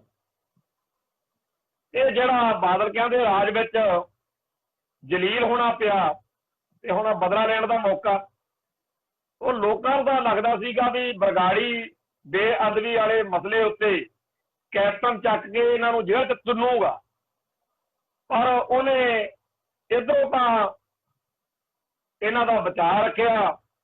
ਪਰ ਜਿਵੇਂ ਕਹਿੰਦੇ ਆ ਵੀ ਸਾਂਝੀ ਕੁੱਟ ਲਓ, ਫਿਰ ਸੀਰੀ ਕੁੱਟ ਲਓ। ਜੇ ਪੇਂਡੂ ਪੰਜਾਬ ਦੇ ਵਿੱਚ ਕਹਿੰਦੇ ਹੁੰਦੇ ਆ ਵੀ ਜੇ ਜੱਟ ਨਾਲ ਪੰਗਾ ਲੈਣਾ ਹੋਵੇ ਤੇ ਜੱਟ ਨਾਲ ਸਿੱਧਾ ਪੰਗਾ ਨਾ ਲੈਣਾ ਹੋਵੇ ਨਾ, ਫਿਰ ਉਦੋਂ ਕਹੀਦਾ ਚਲੋ ਸਾਂਝੀ ਕੁੱਟ ਲਓ, ਸੀਰੀ ਕੁੱਟ ਲਓ ਇਹਦਾ। ਤੇ ਫਿਰ ਜਿਹੜਾ ਸੈਣੀ ਆ ਉਹ ਚੱਕ ਲਿਆ ਅਗਲਿਆਂ ਨੇ। ਤੋ ਜਿਹੜਾ ਸੈਣੀ ਵਾਲਾ ਇਹ ਮਾਮਲਾ, ਉਹਦੇ ਵਿੱਚ ਜਿਹੜਾ ਮੁਲਤਾਨੀ ਪਰਿਵਾਰ ਦਾ ਵਕੀਲ ਆ, ਜਿਹੜਾ ਸਾਰੀ ਪੈਰਵਾਈ ਠੋਕ ਵਜਾ ਕੇ ਕਰ ਰਿਹਾ, ਉਹ ਬਹੁਤੇ ਲੋਕਾਂ ਨੂੰ ਪਤਾ ਨਹੀਂ ਉਹ ਕਿ ਉਹ ਜਿਹੜਾ ਪ੍ਰਦੀਪ ਵਿਰਕ ਵਾ ਨਾ, ਉਹ ਸਰਬਜੀਤ ਵਿਰਕ ਦਾ ਬੇਟਾ। ਤੇ ਉਹ ਆਪਦੇ ਡੈਡੀ ਵੱਲੋਂ, ਆਪਦੇ ਪਿਓ ਵੱਲੋਂ ਵੀ ਮਨ ਵਿੱਚ ਪੂਰਾ ਖੋਰ ਲੈ ਕੇ ਚੱਲ ਰਿਹਾ ਹੋਣਾ ਕਿ ਸੈਣੀ ਨੇ ਸਾਡੇ ਪਰਿਵਾਰ ਨਾਲ ਮਾੜੀ ਕੀਤੀ। ਸੋ ਜਿਹੜਾ ਸਿਆਸੀ ਅਤੇ ਪੁਲਸੀਆਂ ਦਾ ਇਹ ਕਾਟੋ ਕਲੇਸ਼ ਆ, ਕੈਪਟਨ ਤੇ ਬਾਦਲ ਦਾ, ਸੈਣੀ ਦਾ ਤੇ ਵਿਰਕ ਦਾ, ਇਹਦੇ ਵਿੱਚ ਜੇਕਰ ਸਿੱਖਾਂ ਦੇ ਕਤਲੇਆਮ ਦੇ ਕੁਝ ਮਾਮਲੇ ਇਸ ਤਰੀਕੇ ਦੇ ਨਾਲ ਨਜ਼ਰ ਹੁੰਦੇ ਆ, ਨਸ਼ਰ ਹੁੰਦੇ ਆ, ਸਜ਼ਾ ਹੁੰਦੀ ਹੈ, ਤਾਂ ਸਾਨੂੰ ਇੰਨਾ ਕੀ ਬਹੁਤ ਆ। ਕਿਉਂਕਿ ਵੈਸੇ ਤਾਂ ਕਿਸੇ ਆਮ ਸਿੱਖ ਕੇਸ ਵਿੱਚ ਕਿਸੇ ਨੂੰ ਸਜ਼ਾ ਹੋਣੀ ਮੁਸ਼ਕਲ ਹੁੰਦੀ ਆ, ਸ਼ਾਇਦ ਇਸ ਮਾਮਲੇ 'ਚ ਕੁਝ ਵਾਪਰ ਜਾਵੇ। ਸੋ ਜਿਹੜਾ ਇਹ ਸੈਣੀ ਆ, ਇਹਦੇ ਤਾਂ ਲੁਧਿਆਣੇ ਆਪਦੇ ਰਿਸ਼ਤੇਦਾਰ ਸੀਗੇ ਸੈਣੀ ਮੋਟਰਸ ਵਾਲੇ, ਤੇ 1994 ਚ ਉਹਨਾਂ ਨੂੰ ਨਹੀਂ ਬਖਸ਼ਿਆ, ਉਹ ਮਾਰ ਸੁੱਟੇ ਸੀਗੇ। ਤੇ ਜਦੋਂ ਚੰਡੀਗੜ੍ਹ SSP ਹੁੰਦਾ ਸੀਗਾ, ਇਹ ਇੱਕ ਵਾਰੀ ਇਹਨੇ ਲੈਫਟੀਨੈਂਟ ਕਰਨਲ ਸੀਗਾ, ਉਹਦੇ ਨਾਲ ਪੇਚਾ ਪਾ ਲਿਆ। ਉਦੋਂ ਫੌਜ ਬਨਾਮ ਪੁਲਿਸ ਇੱਕ ਬੜਾ ਵੱਡਾ ਇਸ਼ੂ ਬਣ ਗਿਆ ਸੀ, ਬੜਾ ਮੀਡੀਆ 'ਚ ਚਰਚਾ ਰਹੀ। ਜਦੋਂ ਬਠਿੰਡੇ SSP ਸੀ, ਉਦੋਂ ਸੈਣੀ ਨੇ ਉੱਥੇ ਜਿਹੜਾ DC ਸੀਗਾ, ਉਹਨਾਂ ਦੇ ਪਾਰਟੀ ਚੱਲਦੀ ਸੀ ਘਰੇ, ਤੇ ਉੱਥੇ XCM ਦੇ ਨਾਲ ਪੰਗਾ ਪਾ ਲਿਆ ਸੀਗਾ ਤੇ ਬੜਾ ਕੁਝ ਉੱਥੇ ਕੀਤਾ। ਫਿਰ ਹਾਈ ਕੋਰਟ ਦੇ ਜੱਜਾਂ ਦੇ ਫੋਨ ਟੇਪ ਕਰਨ ਦੇ ਵੀ ਇਲਜ਼ਾਮ ਜਿਹੜੇ ਆ ਉਹ ਲੱਗਦੇ ਰਹੇ ਆ। ਉਹ ਜਿਹੜਾ ਸਾਰਾ ਇਹਦਾ ਸਮਾਂ ਪਿਛਲਾ ਲੰਘਿਆ, ਉਹਦੇ ਵਿੱਚ ਥਾਂ ਥਾਂ ਦੇ ਉੱਤੇ ਕਾਲੇ ਦਾਗ ਆ ਜਿਹੜੇ ਇਹਦੀ ਲਾਈਫ ਦੇ ਉੱਤੇ ਮਿਲਦੇ। ਸੋ ਅੱਜ ਮਲਤਾਨੀ ਅਗਵਾ ਕੇਸ ਦੇ ਵਿੱਚ 302 ਧਾਰਾ ਲਾਉਣ ਦੀ ਅਦਾਲਤ ਨੇ ਮਨਜ਼ੂਰੀ ਦੇਤੀ ਆ, ਕਿਉਂਕਿ ਅਧਿਕਾਰੀ ਜਗਸੀਰ ਸਿੰਘ ਤੇ ਕੁਲਦੀਪ ਸਿੰਘ ਜਿਹੜੇ ਆ ਉਹ ਇਹਦੇ ਖਿਲਾਫ ਵਾਅਦਾ ਮਾਫ ਗਵਾਹ ਜਿਹੜੇ ਆ ਉਹ ਬਣ ਗਏ ਆ। ਤੇ ਇਹ ਵੀ ਚੇਤੇ ਰਵੇ ਕਿ ਬਹਿਬਲ ਕਲਾਂ ਗੋਲੀ ਕਾਂਡ, ਬਹਿਬਲ ਕਲਾਂ ਕੋਟਕਪੂਰਾ, ਇਹ ਸਾਰੇ ਜਿਹੜੇ ਮਾਮਲੇ ਨੇ ਬਰਗਾੜੀ ਬੇਅਦਬੀ ਕਾਂਡ ਨਾਲ ਜੁੜੇ ਹੋਏ, ਉਹਨਾਂ ਦੇ ਵਿੱਚ ਵੀ ਸੈਣੀ ਦੇ ਉੱਤੇ ਕਾਫੀ ਇਲਜ਼ਾਮ ਲੱਗੇ ਹੋਏ ਨੇ। ਔਰ ਉਹ ਜਿਹੜੇ ਸੀ ਉਹਦੇ ਵਿੱਚ ਬਾਦਲ ਕੇ ਤੇ ਕੈਪਟਨ ਦੇ ਰਾਜ ਵਿੱਚ ਵੀ ਇਹ ਬਚਦਾ ਰਿਹਾ, ਕਿਉਂਕਿ ਪੰਜਾਬ ਪੁਲਿਸ ਦੇ ਬਹੁਤੇ ਅਫਸਰ ਇਹਨੂੰ ਬਚਾਉਣ ਦੇ ਮੂਡ 'ਚ ਸੀਗੇ। ਜਦੋਂ ਇਹ 1982 ਬੈਚ ਦਾ IPS ਅਫਸਰ ਆ, ਇਹ ਜਿਹੜਾ ਸੈਣੀ ਆ, ਇਹ ਬਟਾਲੇ ਲੱਗਿਆ, ਫਿਰੋਜ਼ਪੁਰ ਲੱਗਿਆ, ਲੁਧਿਆਣੇ ਲੱਗਿਆ, ਬਠਿੰਡੇ, ਰੂਪੜ ਤੇ ਚੰਡੀਗੜ੍ਹ, ਜਿੱਥੇ ਵੀ ਇਹਨੇ ਡਿਊਟੀ ਕੀਤੀ ਹੈ 6 ਜ਼ਿਲ੍ਹਿਆਂ 'ਚ SSP ਲੱਗਿਆ ਹੈ। ਤੇ ਸਾਰੇ ਥਾਵਾਂ ਦੇ ਉੱਤੇ ਕੋਈ ਨਾ ਕੋਈ ਇਹੋ ਜਿਹਾ ਘਿਨਾਉਣਾ ਕਾਂਡ ਇਹਨੇ ਕੀਤਾ ਜ਼ਰੂਰ। ਇੱਕ ਦੋ ਨਹੀਂ, ਜੇ ਲਿਸਟਾਂ ਬਣਾਈਏ ਤਾਂ 500 ਤੋਂ ਵੱਧ ਇਹੋ ਜਿਹੇ ਘਿਨਾਉਣੇ ਕੇਸ, ਤੇ ਬਾਕੀ ਆਮ ਤਾਂ ਪਤਾ ਹੀ ਨਹੀਂ ਕਿੰਨੇ ਨਿਕਲਣ। ਇੱਕ ਗੱਲ ਇੱਥੇ ਹੋਰ ਕਹਿਣੀ ਬਣਦੀ ਹੈ ਕਿ KPS ਗਿੱਲ ਨੂੰ ਇਹ ਇਸੇ ਕਰਕੇ ਚੰਗੇ ਲੱਗਦੇ ਸੀ ਇਹੋ ਜਿਹੇ ਅਫਸਰ, ਕਿਉਂਕਿ ਉਹ ਬੇਝਿਜਕ ਹੋ ਕੇ ਉਹਦੇ ਆਰਡਰ ਮੰਨਦੇ ਸੀ। ਮਾਰ ਦਿਓ, ਚੱਕ ਦਿਓ, ਬਸ ਕਿਸੇ ਸਿੱਖ ਨੂੰ ਬਖਸ਼ਣ ਦੀ ਲੋੜ ਹੀ ਨਹੀਂ, ਗੱਲ ਹੀ ਨਾ ਪੁੱਛੋ, ਮਾਰੀ ਚੱਲੋ ਬਸ। ਜੋ ਕਤਲੇਆਮ ਸੈਣੀ ਦੀ ਕਮਾਂਡ ਹੇਠ ਹੋਇਆ, ਉਹਦੇ ਵਿੱਚ ਸਾਰੇ ਪੰਜਾਬ ਦੇ ਵਿੱਚ ਥਾਂ ਥਾਂ ਦੇ ਉੱਤੇ ਲੋਕਾਂ ਨੇ ਹਾਲ ਦਹਾਈ ਪਾਈ। ਪਰ ਬਾਦਲ ਦਾ ਰਾਜ ਹੋਵੇ, ਚਾਹੇ ਬਿਆੰਤੇ ਬੁੱਚੜ ਦਾ ਰਾਜ ਹੋਵੇ, ਚਾਹੇ ਗਵਰਨਰ ਦਾ ਰਾਜ ਹੋਵੇ, ਹਰ ਥਾਂ ਦੇ ਉੱਤੋਂ ਇਹਨਾਂ ਨੂੰ ਪੂਰੀ ਖੁੱਲ੍ਹ ਮਿਲਦੀ ਰਹੀ। ਸਬੂਤ ਗਾਇਬ ਕਰ ਦਿਓ, ਜੁਰਮ ਜਿਹੜਾ ਹੈ ਉਹਨੂੰ, ਉਹਦੇ ਨਿਸ਼ਾਨੀਆਂ ਮਿਟਾ ਦਿਓ। ਪਹਿਲਾਂ ਤਾਂ ਕਤਲ ਕਰਨੇ, ਲੋਕਾਂ ਦੇ ਧੀਆਂ ਪੁੱਤ ਕਿਡਨੈਪ ਕਰਵਾਉਣੇ, ਫਿਰ ਮਰਵਾਉਣੇ, ਫਿਰ ਸਬੂਤ ਖਤਮ ਕਰਾਉਣੇ। ਇਸੇ ਤਰ੍ਹਾਂ ਦਾ ਮਾਮਲਾ ਬਲਵੰਤ ਸਿੰਘ ਮਲਤਾਨੀ ਦਾ, ਜਿਹੜਾ ਕਿ Chandigarh industrial and tourism corporation ਵਿੱਚ JE ਸੀ, ਜੂਨੀਅਰ ਇੰਜੀਨੀਅਰ। ਉਹਨੂੰ 1991 ਦੇ ਵਿੱਚ ਜਦੋਂ ਇਹਨਾਂ ਨੇ ਚੱਕ ਕੇ ਉੱਤੇ ਤਸ਼ੱਦਦ ਕੀਤਾ, ਇਹਨਾਂ ਨੂੰ ਇਸ ਗੱਲ ਦੀ ਕੋਈ ਸ਼ਰਮ ਹਿਆ ਨਹੀਂ ਸੀ ਕਿ ਸਾਡੇ ਵਾਂਗੂ ਇਹਦਾ ਪਿਓ ਅਫਸਰ, ਤੇ ਇਹਨਾਂ ਨੇ ਉਹਦਾ ਕਤਲ ਕਰਨ ਮੌਕੇ ਇਹ ਸੋਚਿਆ ਵੀ ਨਹੀਂ ਸੀ। ਬਾਅਦ ਵਿੱਚ ਹੁਣ ਤੱਕ ਵੀ ਸੈਣੀ ਨੂੰ ਇਹ ਸੀ ਕਿ ਸਾਡਾ ਕੋਈ ਕੀ ਵਿਗਾੜ ਦੂ, ਪਰ ਉਹਦਾ ਭਰਾ ਬਲਵੰਤ ਸਿੰਘ ਮਲਤਾਨੀ ਦਾ ਜਲੰਧਰ ਰਹਿੰਦਾ, ਬਲਵਿੰਦਰ ਸਿੰਘ ਮਲਤਾਨੀ, ਉਹ ਅਗਲਾ ਲੱਗਿਆ ਰਿਹਾ। ਗਾਂ ਕਿਸੇ ਨਾ ਕਿਸੇ ਵੇਲੇ ਕਹਾਣੀ ਲੋਟ ਆ ਜਾਂਦੀ ਆ। ਉਧਰੋਂ ਕੈਪਟਨ ਜਿਹੜਾ ਸੀਗਾ ਉਹਦੀ ਸਰਕਾਰ ਬਣ ਗਈ। ਇੱਧਰ ਪ੍ਰਦੀਪ ਬਿਰਕ ਨਾਂ ਦਾ ਇੱਕ ਬੇਧੜਕ ਤੇ ਬੇਖੌਫ ਜਿਹੜਾ ਵਕੀਲ ਆ, ਉਹ ਟੱਕਰ ਗਿਆ। ਸੋ ਮਲਤਾਨੀ ਪਰਿਵਾਰ ਜਿਹੜੀ ਹੱਕਾਂ ਦੀ ਲੜਾਈ ਲੜ ਰਿਹਾ, ਸੱਚ ਦੀ ਲੜਾਈ ਲੜ ਰਿਹਾ, ਉਹਦੇ ਵਿੱਚ ਮੈਨੂੰ ਲੱਗਦਾ ਕਿ ਸਾਰੇ ਜਿਹੜੇ ਮਨੁੱਖਤਾ ਦਾ ਦਰਦ ਰੱਖਦੇ ਲੋਕ ਨੇ, ਉਹਨਾਂ ਨੂੰ ਡਟ ਕੇ ਸਾਥ ਦੇਣਾ ਚਾਹੀਦਾ ਤੇ ਲਾਹਨਤਾਂ ਪਾਉਣੀਆਂ ਚਾਹੀਦੀਆਂ ਉਹਨਾਂ ਸਾਰਿਆਂ ਲੋਕਾਂ ਨੂੰ ਜਿਹੜੇ ਇਹੋ ਜਿਹੇ ਬੁੱਚੜ ਤੇ ਜ਼ਾਲਮ ਲੋਕਾਂ ਦਾ ਅੱਜ ਵੀ ਸਾਥ ਦਿੰਦੇ ਆ, ਜਿਹੜੇ ਅੱਜ ਵੀ ਉਹਨਾਂ ਨੂੰ ਬਚਾਉਣ ਤੇ ਲੱਗੇ ਹੋਏ ਨੇ। ਬੜੇ ਇਹੋ ਜਿਹੇ ਲੋਕ ਨੇ ਜਿਹੜੇ ਅੱਜ ਵੀ ਇਹਦੇ ਪ੍ਰਤੀ ਹਮਦਰਦੀ ਰੱਖਦੇ ਆ, ਜਦੋਂ ਕਿ ਉਹ ਇਹ ਗੱਲ ਭੁੱਲ ਰਹੇ ਆ ਕਿ ਜੇ ਕਿਤੇ ਉਹਨਾਂ ਦਿਨਾਂ ਦੇ ਵਿੱਚ ਸੈਣੀ ਦੇ ਕਾਬੂ ਉਹ ਆਪ ਜਾਂ ਉਹਨਾਂ ਦੇ ਰਿਸ਼ਤੇਦਾਰ ਆਏ ਹੁੰਦੇ, ਬਖਸ਼ਣਾ ਉਹਨੇ ਕਿਸੇ ਨੂੰ ਨਹੀਂ। ਸੋ ਇਹ ਜਿਹੜਾ ਮਾਮਲਾ ਮਲਤਾਨੀ ਵਾਲਾ, ਇਹ ਇੱਕ ਮਾਮਲਾ ਇਹੋ ਜਿਹੇ ਬੇਅੰਤ ਮਾਮਲੇ ਹੋਰ ਨੇ ਜਿਨ੍ਹਾਂ ਦੇ ਬਾਰੇ ਜੇ ਚਰਚਾ ਕਰਨੀ ਹੋਵੇ ਤਾਂ ਮੈਂ ਜਿਵੇਂ ਪਹਿਲਾਂ ਕਿਹਾ ਵੀ ਆਪਾਂ ਕਹਿੰਦੇ ਰਾਖਸ਼, ਬੜੇ ਰਾਖਸ਼ ਐ ਜ਼ੁਲਮ ਕਰਦੇ ਸੀ, ਉਹ ਰਾਖਸ਼ ਦਾ ਆਪਾਂ ਨੂੰ ਕੁਝ ਵੀ ਨਾ ਲੱਗਣ।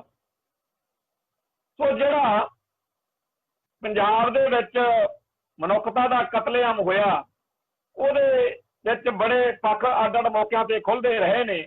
ਅੱਜ ਸੈਣੀ ਦੇ ਇਸ ਕੇਸ ਰਾਹੀਂ, ਮਲਤਾਨੀ ਵਾਲੇ ਇਸ ਮਾਮਲੇ ਦੇ ਰਾਹੀਂ ਜੋ ਪੱਖ ਖੁੱਲ ਰਹੇ ਨੇ, ਅੱਜ ਜਿਹੜੇ ਦੁਨੀਆ ਭਰ ਦੇ ਵਿੱਚ ਦੂਰ ਨੇੜੇ ਬੈਠੇ ਲੋਕ ਨੇ, ਉਹ ਦੇਖ ਕੇ ਦੱਸ ਸਕਣਗੇ, ਦੇਖ ਕੇ ਉਹ ਇਸ ਗੱਲ ਨੂੰ ਜਾਣ ਸਕਣਗੇ ਕਿ ਇੱਥੇ ਜੋ ਭਾਣੇ ਵਾਪਰੇ ਨੇ, ਜੋ ਨਹਿਰਾਂ ਦੇ ਵਿੱਚ ਪੁੱਤ ਚੱਕ ਚੱਕ ਕੇ ਲੋਕਾਂ ਦੇ ਕਤਲ ਕਰਕੇ ਮਾਰ ਦਿੱਤੇ, ਅਣਪਛਾਤੀਆਂ ਲਾਸ਼ਾਂ ਕਹਿ ਕੇ ਫੂਕ ਸੁੱਟੇ, ਵੀ ਇਹ ਸਾਰਾ ਕੁਝ ਜਿਹੜਾ ਹੈ ਇਹ ਕਿਵੇਂ ਕਿਵੇਂ ਵਾਪਰਿਆ, ਕਿਵੇਂ ਇੱਥੇ ਮਨੁੱਖਤਾ ਦਾ ਘਾਣ ਹੋਇਆ। ਮਾਤਾ ਅਮਰ ਕੌਰ ਲੁਧਿਆਣੇ ਤੋਂ ਸੈਣੀ ਪਰਿਵਾਰ ਦੀ, ਜਿਹੜੇ ਸੈਣੀ ਮੋਟਰਸ ਵਾਲੇ ਆ, 1994 ਤੋਂ ਉਹ ਮਾਤਾ ਜੰਗ ਲੜਦੀ ਰਹੀ। ਸਾਰਾ ਇੰਡੀਅਨ ਸਿਸਟਮ ਉਸ ਮਾਤਾ ਨੂੰ ਹਰਾਉਣ ਉੱਤੇ ਲੱਗਿਆ ਰਿਹਾ, ਪਰ ਉਹ ਮਾਤਾ ਬੇਮਿਸਾਲ ਜਜ਼ਬਾ ਸੀ। 77 ਸਾਲ ਦੀ ਉਮਰ ਉਸ ਬਿਰਧ ਮਾਈ ਦੀ, ਆਪਦੇ ਪਰਿਵਾਰ ਦੇ 2 ਮੈਂਬਰਾਂ ਨੂੰ ਮਾਰੇ ਜਾਣ ਤੋਂ ਬਾਅਦ ਉਹ ਭਾਣਾ ਮੰਨ ਕੇ ਨਹੀਂ ਬਹਿ ਗਈ, ਉਹ ਡਟ ਕੇ ਲੜਦੀ ਰਹੀ। ਤੇ ਅੱਜ ਪਲਵਿੰਦਰ ਸਿੰਘ ਮੁਲਤਾਨੀ, ਮੈਂ ਇਹ ਕਹਿਣਾ ਕਿ ਜਿਹੜੇ ਲੋਕ ਮਾਤਾ ਅਮਰ ਕੌਰ ਦਾ ਸਾਥ ਨਹੀਂ ਦੇ ਸਕੇ, ਉਦੋਂ ਦਹਿਸ਼ਤ ਸੀ, ਡਰ ਸੀ, ਬਾਹਲੇ KPS ਗਿੱਲ ਦੇ ਚੇਲੇ ਚਾਟੇ ਪੰਜਾਬ ਦੇ ਅੱਡ ਅੱਡ ਪੁਲਿਸ ਥਾਣਿਆਂ ਦੇ ਵਿੱਚ ਨੌਕਰੀਆਂ ਤੇ ਡਿਊਟੀਆਂ ਤੇ ਸੀ, ਉਹਨਾਂ ਰਾਹੀਂ ਮਾੜਾ ਵਾਪਰਾ ਸਕਦਾ ਸੀ ਸੈਣੀ। ਉਹ ਭਾਈ ਅੱਜ ਜਦੋਂ ਕਿ KPS ਗਿੱਲ ਵੀ ਨਹੀਂ ਰਿਹਾ, ਸੈਣੀ ਵੀ ਨੌਕਰੀ ਤੇ ਨਹੀਂ ਰਿਹਾ, ਜਿੱਦਣ ਨੌਕਰੀ ਤੋਂ ਉਹਦਾ ਹੋਣਾ ਸੀ, ਰਿਟਾਇਰ ਹੋਣਾ ਸੀ, ਕੋਈ ਉਹਨੂੰ ਵੈਲਕਮ ਕਰਨ ਨਹੀਂ ਆਇਆ, ਕੋਈ ਉਹਨੂੰ ਚਾਹ ਪਾਣੀ ਪੁੱਛਣ ਪਛਾਉਣ ਨਹੀਂ ਆਇਆ, ਕਿਉਂਕਿ ਜੇ ਸਾਰੀ ਜ਼ਿੰਦਗੀ ਕਿਸੇ ਨਾਲ ਚਾਚਾ ਨਾਲ ਗੱਲ ਕੀਤੀ ਹੋਵੇ ਤਾਂ ਕੋਈ ਗੱਲ ਹੋਵੇ। ਸੋ ਇਹੋ ਜਿਹਾ ਹੈ ਸਮੇਰ ਸੈਣੀ ਨੂੰ ਜੇਕਰ ਅੱਜ ਪਰਵਿੰਦਰ ਸਿੰਘ ਮੁਲਤਾਨੀ, ਜਿਹੜਾ ਕਿ ਉਸ ਕਤਲ ਕੀਤੇ ਹੋਏ ਬਲਵੰਤ ਸਿੰਘ ਮੁਲਤਾਨੀ ਦਾ ਭਰਾ ਆ, ਜੇ ਉਹਦੇ ਖਿਲਾਫ ਲੜ ਰਿਹਾ, ਤਾਂ ਸਾਡਾ ਸਾਰਿਆਂ ਦਾ ਹੱਕ ਬਣਦਾ, ਫਰਜ਼ ਬਣਦਾ ਕਿ ਅਸੀਂ ਬਲਵੰਤ ਸਿੰਘ ਮੁਲਤਾਨੀ ਦੇ ਹੱਕ ਵਿੱਚ ਡਟੀਏ। ਤੇ ਪਲਵਿੰਦਰ ਸਿੰਘ ਮੁਲਤਾਨੀ ਨੂੰ ਇਹ ਗੱਲ ਵਧੀਆ ਲੱਗੂ ਕਿ ਸਾਰੀ ਜਿਹੜੀ ਇਹ ਲੜਾਈ ਆ ਮੇਰੀ, ਇਹਦੇ 'ਚ ਮੈਂ ਇਕੱਲਾ ਨਹੀਂ, ਮੇਰੇ ਮਗਰ ਮੇਰਾ ਭਾਈਚਾਰਾ, ਬੜੇ ਲੋਕ ਦੂਰ ਦੂਰ ਤੱਕ ਖੜੇ ਆ। ਜਿਵੇਂ ਆਪਾਂ ਅੱਡ ਅੱਡ ਮੌਕਿਆਂ ਦੇ ਉੱਤੇ ਸੰਸਾਰ ਭਰ ਦੇ ਵਿੱਚ ਸਿੱਖ ਜਿਹੜੇ ਆ ਉਹ ਮੂਵਮੈਂਟਾਂ ਬਣਾਉਂਦੇ ਆ, ਉਵੇਂ ਇੱਕ ਇਹ ਮੂਵਮੈਂਟ ਵੀ ਬਣਾਉਣ ਦੀ ਲੋੜ ਹੈ ਕਿ ਭਾਈ ਜਿਹੜੇ ਸੈਣੀ ਦੇ ਖਿਲਾਫ ਲੜ ਰਹੇ ਹੋ, ਅਸੀਂ ਤੁਹਾਡੇ ਨਾਲ ਆ, ਤੁਹਾਡੀ ਇਸ ਜੰਗ ਦੇ ਵਿੱਚ ਤੁਹਾਡੀ ਹਮਾਇਤ ਕਰਦੇ ਹਾਂ।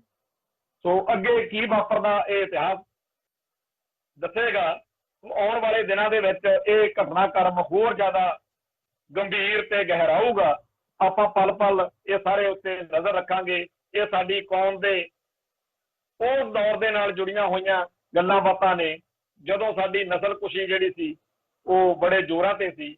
ਅੱਜ ਵੀ ਨਸਲਕੁਸ਼ੀ ਜਾਰੀ ਆ, ਕੱਲ ਨੂੰ ਪਤਾ ਨਹੀਂ ਕਿਹਦਾ ਨੰਬਰ ਲੱਗ ਜਾਣਾ, ਮੇਰਾ ਲੱਗਦਾ, ਕਿਸੇ ਹੋਰ ਦਾ ਲੱਗਦਾ। ਪਰ ਜਦੋਂ ਤੱਕ ਜਾਗਦੇ ਆ, ਜਿਉਂਦੇ ਆ, ਆਓ ਦੁਨੀਆ ਨੂੰ ਦੱਸੀਏ ਕਿ ਅਸੀਂ ਜਿਉਂਦੇ ਆ ਤੇ ਜਾਗਦੇ ਆ। ਤੇ ਜੇ ਜਿਉਂਦੇ ਹੋਈਏ ਤੇ ਜਾਗਦੇ ਹੋਈਏ ਤੇ ਲੋਕਾਂ ਨੂੰ ਦੇਖਣਾ ਵੀ ਚਾਹੀਦਾ। ਤੇ ਜਿਉਂਦੇ ਤੇ ਜਾਗਦੇ ਹੋਣ ਦਾ ਮਤਲਬ ਇਹ ਨਹੀਂ ਹੁੰਦਾ ਅੰਨ ਜਲ ਛਕਿਆ ਤੇ ਆਰਾਮ ਨਾਲ ਰਜਾਈ ਲੈ ਕੇ ਪੈ ਗਏ। ਲੋਕਾਂ ਦੇ ਵਿੱਚ, ਇਤਿਹਾਸ ਦੇ ਵਿੱਚ ਆਪਦਾ ਬੋਲ ਕੇ, ਆਪਦਾ ਪ੍ਰਤੀਕਿਰਿਆ ਦੇ ਕੇ ਆਪਦੀ ਹੋਂਦ ਹਸਤੀ ਦਾ ਪ੍ਰਗਟਾਵਾ ਕਰਨਾ ਪੈਂਦਾ। ਸੋ ਇੱਥੇ ਸਮਾਪਤੀ ਕਰਦਾ ਹੈ। ਫਤਿਹ ਅੱਜ ਕਰਦਾ ਜੀ। ਨਾਨਕ ਨਾਮ ਚੜ੍ਹਦੀ ਕਲਾ ਤੇਰੇ ਪਾਣੇ, ਸਰਬੱਤ ਦਾ ਭਲਾ। ਵਾਹਿਗੁਰੂ ਜੀ ਕਾ ਖਾਲਸਾ, ਵਾਹਿਗੁਰੂ ਜੀ ਕੀ ਫਤਿਹ।